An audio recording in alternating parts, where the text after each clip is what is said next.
शहरी माओवाद म्हटलं, शहरी नक्षलवाद म्हटलं, तो हा आहे. हे त्यांचं डिझाईन आहे. आणि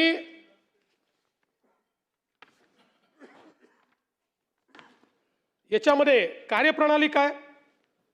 पार्टी शुरू से ही सेना पर पूर्ण नियंत्रण करेगी, चूंकि पार्टी क्रांति की संपूर्ण राजनीतिक रणनीति और कार्यनीति का निर्धारण करती है, इसलिए यह अपने सामने दीर्घकालीन लोक युद्ध के विकास के स्तर को ध्यान में रखते हुए सेना के भीतर पार्टी संगठनों और कार्यप्रणाली और उनके रूपों को भी निर्धारित करेगी।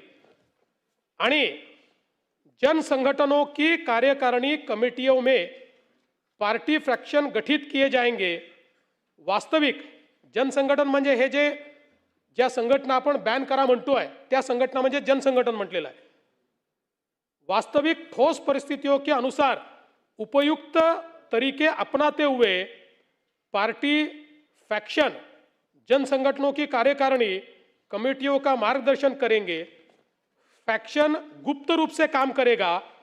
फैक्शन का मार्गदर्शन करने वाली पार्टी कमेटी सदस्य की राय अंतिम मानी जाएगी। यदि फ्रैक्शन कमेटी के सदस्य कोई भिन्न मत रखते हो तो अपने विचार को लिखित रूप से संबंधित पार्टी के उच्चतर कमेटी में वो ले जाएंगे।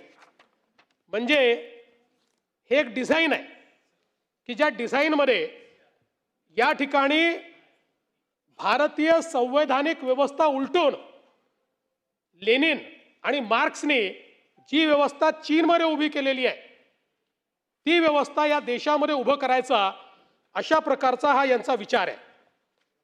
आणि म्हणूनच आपण जर बघितलं तर या संदर्भात यापूर्वी